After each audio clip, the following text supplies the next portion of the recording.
السلام علیکم کلاس، کیا حال ہے آپ لوگوں کے؟ ٹھیک ہیں آپ لوگ؟ فرسٹ ایئر بیٹا، آج آپ لوگوں کا حصہ نثر سے تیسرا سبق جو ہے وہ میں نے آپ کو پڑھانا ہے۔ سبق عنوان ہے سر سید احمد خان کے عادات و خصائل۔ عادت جو ہے اس کی جمع عادات ہیں، خصائل جو ہے وہ جمع ہے، خصلت اس کا واحد ہے۔ سر سید احمد خان کے عادات و اطوار کے بارے میں مولانا الطاف حسین حالی نے یہ سبق تحریر کیا ہے، ٹھیک ہے۔ اس کو ہم سوان عمری کے بارے میں لے سکتے ہیں، ٹھیک ہے۔ ادب کی روح سے یہ سوان عمری ہے جو سر سید احمد خان کے حالات زندگی، حالات و واقعات کس طریقے سے ان کو درپیش تھے، کیا کیا معاملات ان کے ساتھ جو ہیں وہ پیش آئے، یہ سب چیزیں اس میں بیان کی گئی ہیں۔ اس میں ویسے تو سر سید احمد خان آپ لوگ سب جانتے بھی ہیں، آپ لوگوں نے جو ہے یوں کہہ کہ چھٹی ساتویں سے ان کے بارے میں پڑھنا شروع کیا ہے۔ مولانا الطاف حسین حالی جو تھے وہ ان کے قریب کے جو ہیں رفقا میں سے تھے، اور خاص طور پہ علی گڑھ کو آگے چلانے میں، بڑھانے میں مولانا الطاف حسین حالی نے سر سید احمد خان کا بہت ساتھ دیا ہے۔ لیکن جو ہے ایک ساتھی کو اس قدر سمجھنا، اس قدر اس کے قریب رہنا، اس کی قربت میں رہنا کہ اس کے بارے میں پھر آنے والی نسلوں کو بھی کچھ بتایا جائے، یہ یوں کہہ لو کہ ایک بہت بڑے شخص کی یا بڑے آدمی کی جو ہے وہ بڑے کاموں میں شمار کیا جاتا ہے۔ مولانا الطاف حسین حالی نے اس میں سر سید کی چیدہ جو ہیں خصائل یا یوں کہہ لو کہ عادات جو تھیں ان کے بارے میں بیان کیا ہے۔ ویسے سر سید احمد خان کسی تعارف کے محتاج نہیں ہیں، انہوں نے برصغیر پاک و ہند کے مسلمانوں کے لیے یوں کہہ لو کہ سر سید احمد خان ایک اس کا کردار آپ اس طریقے سے بیان کر سکتے ہیں، ایک بستر مرگ پہ پڑے ہوئے شخص کے لیے وہ کوئی انجیکشن یا وہ کوئی دوائی جو ہے جو اس کو دوبارہ زندگی کی طرف لاتی ہے، یہی صورتحال سر سید احمد خان کی تھی، جس نے برصغیر پاک و ہند کے مسلمانوں کے لیے یہ کام کیا کہ ان کو بالکل ایک مردہ ہوئی قوم کو، ایک قوم جو سرے سے ختم ہو چکی تھی، مایوسیوں کی اتھاہ گہرائیوں میں جا پہنچی تھی، مایوسی اس قدر اس کے اوپر غالب آ چکی تھی کہ وہ سمجھتی تھی کہ اب میرا دنیا میں دوبارہ سے کوئی مقام ہی نہیں ہوگا، میں اسی طریقے سے ذلیل و رسوا رہوں گی، اپنا عروج سب کچھ وہ بھولی بیٹھی تھی۔ اس کو پھر سے اپنے پاؤں پر کھڑا کرنا اور اس کو ایک مقام اس کو یاد دلانا، یہ سر سید احمد خان کا ایک بہت بڑا کام تھا برصغیر پاک و ہند کے مسلمانوں کے لیے۔ یہاں پر ہم نے ان کے چند عادات و خصائل کا یوں کہ تذکرہ کیا ہے، تو اس کے حوالے سے سب سے پہلے ہم بات کریں گے تو وہ جو ہے سبق کا آغاز ہم جب کریں گے تو آپ کے سامنے بکس بھی پڑھی ہوں گی، آپ بعد میں اس کو بھی دیکھ لیجیے گا۔ سر سید احمد خان جو تھے وہ مہمان نوازی میں اپنی مثال آپ تھے، اور جب ان کا دسترخوان جو تھا مہمانوں سے اگر کوئی بھرا ہوتا، کوئی 2 یا 3 لوگ ان کے ساتھ کھانے میں، دوپہر کے کھانے میں، رات کے کھانے میں جو ہے وہ شریک ہو جاتے تھے، اس کو وہ اپنی خوش نصیبی سمجھتے تھے، اور اپنے رزق کے بڑھنے کا بھی ایک بہت بڑا سبب اس چیز کو سمجھتے تھے کہ جس گھر میں مہمان آ کر جو ہے وہ ٹھہرتا ہے، قیام کرتا ہے، اور یہ چیزیں ان کے لیے جو ہے بہت معنی رکھتی تھی۔ دوسری بات یہ ہے کہ سر سید احمد خان انتہائی خوش خوراک انسان تھے۔ خوش خوراک سے مراد یہ ہوتا ہے کہ جو کھانا ملے، ایک تو اس کو انتہائی جو ہے خوش دلی سے کھانا، اور دوسرا جو ہے اپنی پسند جو ہے اس کو بھی مد نظر رکھنا۔ دودھ پسند ہے، سبزی پسند ہے، گوشت پسند ہے، تو وہ فرمائش کر کے پکانا، خود بھی کھانا، دوسروں کو بھی اس میں شریک کرنا، یہ سر سید احمد خان کی ایک بہت بڑی عادت تھی۔ بہت زیادہ بھی خوراک کھاتے تھے، عمر کے ساتھ ساتھ گھٹتی بھی گئی، اور عمر کے آخری حصے میں تو خوراک جو تھی وہ کم لینا شروع کر دی گئی۔ سر سید احمد خان کی جو زندگی کا ایک بہت نمایاں پہلو ہے، جس سے یوں کہہ لو کہ ہم سمجھتے ہیں کہ ایک شخص جو ہے جو انگریز کے ساتھ بھی لڑتا ہے، مسلمان بھی اس پر کافر اعظم ہونے کے جو ہیں وہ یوں کہہ لو کہ اس کو دین سے باہر نکال بھی دیتے ہیں، اس پر فتوے بھی لگتے ہیں، اس کے اوپر یوں کہہ لو کہ ہر طرف سے اس پر لان تان بھی ہوتی ہے۔ ان تمام صورتحال میں بڑی ثابت قدمی کا مظاہرہ کرتے ہوئے اور تمام معاملات زندگی کو انتہائی احسن طریقے سے چلاتا ہے، اور اس میں خاص طور پر ایک شخص کا جس کا یوں کہہ لو کہ کندھے جھک چکے ہیں، یوں کہہ لیں کہ قوم کا ایک بوجھ اٹھائے ہوئے، ایک اس مردہ قوم کا جو انتہائی جو ہے دل برداشتہ ہے، انتہائی مایوس ہے، اور مایوسی کا یہ عالم ہے کہ وہ یوں کہہ لیں کہ وہ اپنا سب کچھ بھلائے بیٹھی ہے، اس میں ایک زندگی ڈالنا، ایک نئی روح ڈالنا، اور پھر ظرافت طنز و مزاح جو ہے وہ اپنی خاص طور پہ اپنی فطرت کا حصہ بنانا، کہیں کوئی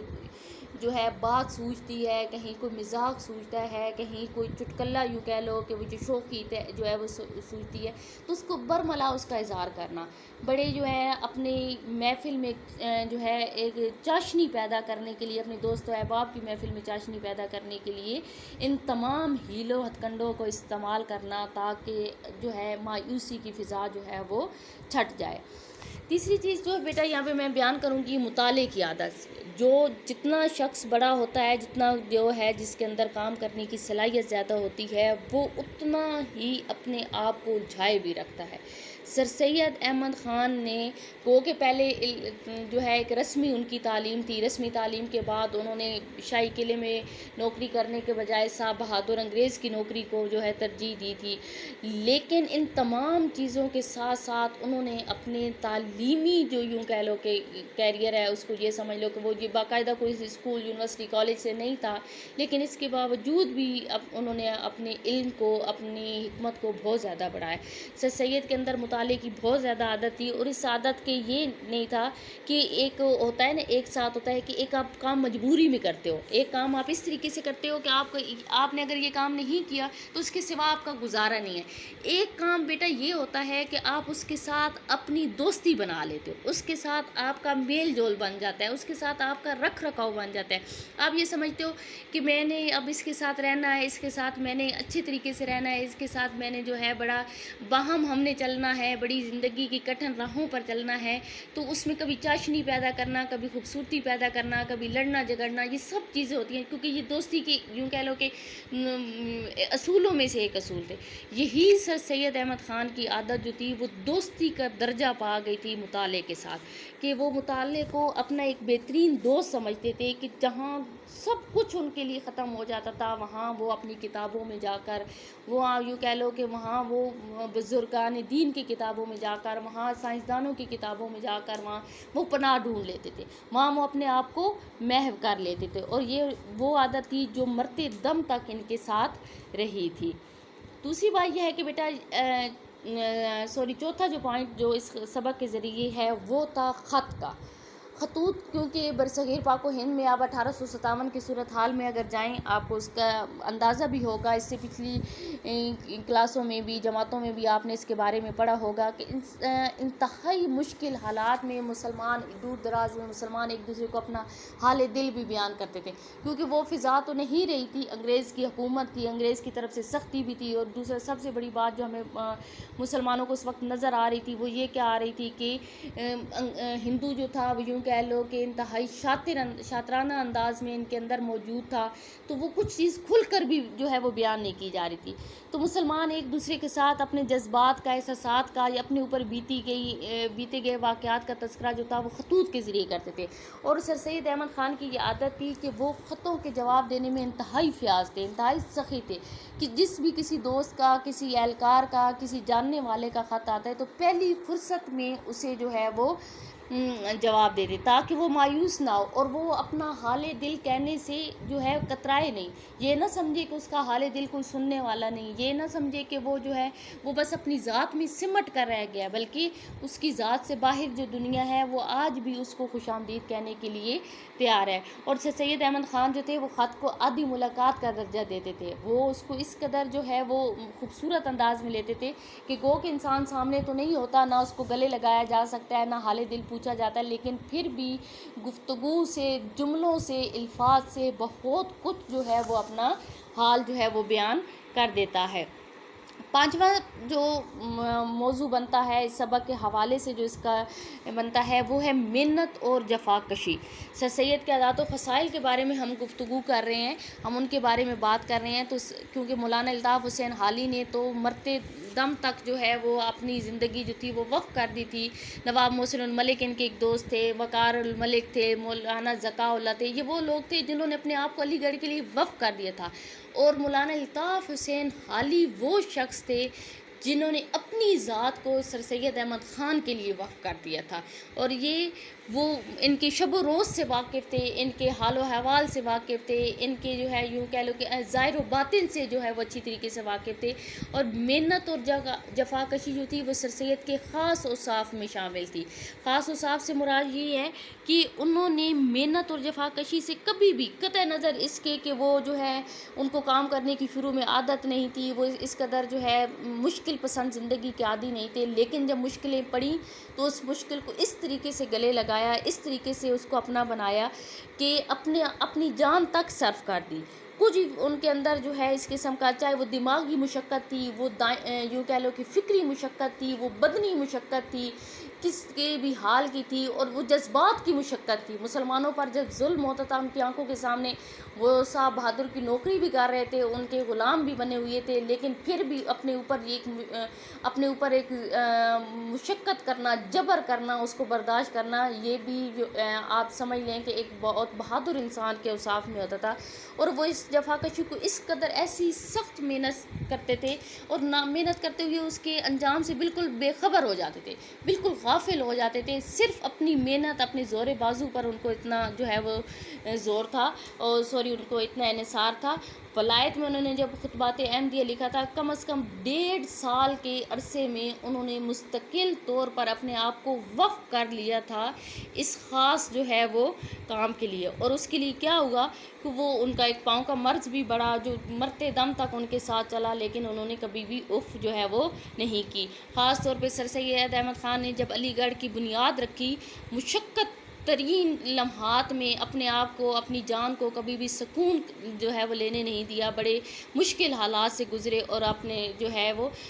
گھبرانا جو ہے، محنت کرنے سے جو گھبرانا ہوتا ہے، سخت محنت سے، اس کا چھٹا پوائنٹ بھی ہے، سخت محنت سے کبھی بھی گھبراتے نہیں تھے، بلکہ اس کو خوش دلی سے گلے لگاتے تھے۔ اور یہ بیٹا میں آپ کو بتا رہی ہوں کہ یہ وہ والی باتیں ہیں جو انتہائی قریب کا آدمی جو ہوتا ہے، جو آپ کے بالکل قریب، جس کو آپ کی بہت قربت حاصل ہوتی ہے، وہی آپ کے بارے میں یہ سب کچھ جو ہے وہ بیان کر سکتا ہے۔ اس کے بعد بیٹا میں نے آپ لوگوں کو ایک خاص طور پہ ایک بات بتانی ہے کہ سر سید احمد خان جو تھے وہ دوست احباب کی محفل کو پسند کرتے تھے۔ بعض اوقات ایسا ہوتا ہے نا کہ کسی انسان کے پاس کچھ مقام و مرتبہ آ جائے، یا یوں کہہ لو کہ وہ حکومت گورنمنٹ کا منظور نظر ہو جائے، یا بڑا اس کا جو ہے واویلا ہو، چرچا ہو، شہرت ہو، تو وہ اپنے آپ کو ذرا دوسروں سے الگ تھلگ سمجھنے لگتا ہے۔ وہ یہ جانتا ہے کہ جو اس نے مقام و مرتبہ پا لیا بس ٹھیک ہے، اب ہر کوئی تو اس کے برابر نہیں آ سکتا، لیکن سر سید ایسے نہیں تھے۔ انگریز کے منظور نظر ہونے کے باوجود، انگریز کے ساتھ اچھے تعلقات ہونے کے باوجود بھی آپ نے اپنے قریبی دوستوں سے کبھی بھی منہ نہیں موڑا تھا، بلکہ جب بھی وقت ملتا تھا، جب بھی جو ہے آپ کو یہ محسوس ہوتا کہ اب آپ کے دوستوں کو آپ کی ضرورت ہے، آپ کو ان کی ضرورت ہے، تو آپ ان کے پاس جاتے، ان کی محفلوں میں بیٹھتے، اور بچوں، بڑوں، بزرگوں سب کے ساتھ آپ جو ہے وہ دل جما کر گفتگو کرتے، اور اپنی گفتگو میں ان کو شریک کرتے، اور ایک خوبصورت ماحول جو تھا، ایک یوں کہہ لو کہ ایک تعلیمی فکری ماحول جو تھا اس کو پیدا کرتے۔ 8واں پوائنٹ ہے بیٹا اس کا فرسٹ ایئر کلاس، یہ ہے راست بازی۔ راست بازی کہتے ہیں بیٹا سچائی کو۔ جو انسان سچا ہوتا ہے، کھرا ہوتا ہے، جس کا من و انصاف ہوتا ہے، وہ اس کو اپنے دین و ایمان تک لے جاتا ہے، کہ وہ اپنی سچائی پر، اپنی ذات پر حرف نہیں آنے دیتا۔ وہ اپنے آپ کو یوں کہہ لے کہ دنیا کی پرا گندگی جو ہوتی ہے، یا جھوٹ کی جو ملاوٹ ہوتی ہے، یا اس کو یوں کہہ لو کہ اس جھوٹ سے ملنے والا جو فائدہ اور نفع نقصان ہوتا ہے، اس کو کبھی بھی مد نظر نہیں رکھتا۔ وہ جب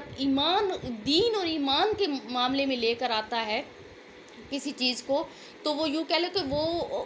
اس مقام پر اس سچائی کو لے آتا ہے کہ اس سچائی کے، وہی سچائی اس کا اوڑھنا، بچھونا، سونا، جاگنا بن جاتی ہے، اس کا قول و عمل بن جاتی ہے۔ یہی صورتحال جو تھی وہ سر سید احمد خان کی تھی، کہ وہ سچ بات کہنے میں کوئی کسی قسم کی لان تان یا ملامت جو تھی اس کو کبھی بھی جو ہے وہ خاطر میں نہیں لاتے تھے۔ ہمیشہ سچ بات کہتے تھے اور سچ سنتے تھے، سچ کہتے بھی تھے، سچ سنتے بھی تھے، اور جو ان کے ساتھ یہ جو جھوٹ کا ہیلا بہانہ اپناتا تھا اس سے کنارہ کش ہو جاتے تھے۔ اور یہ ہے کہ یہ اپنا دین و ایمان سمجھتے تھے، اور انہیں تکلیف ہوتی تھی جب ان کی سچائی پر کوئی چوٹ لگاتا تھا، جب کوئی ان کی سچائی پر، ان کی ذات کی سچائی پر، ان کے کام کی سچائی پر، ان کی مخلصی پر کوئی جب انگلی اٹھاتا تھا، حرف جو ہے وہ حرف اٹھاتا تھا، تو وہ ان کے لیے انتہائی جو ہے وہ تکلیف دہ بات ہوتی تھی۔ اور یہی سر سید احمد خان کا یوں کہہ لو کہ وہ ایک ایسے اپنے کام کے ساتھ، اپنی مشن کے ساتھ، اپنے مقصد کے ساتھ ایک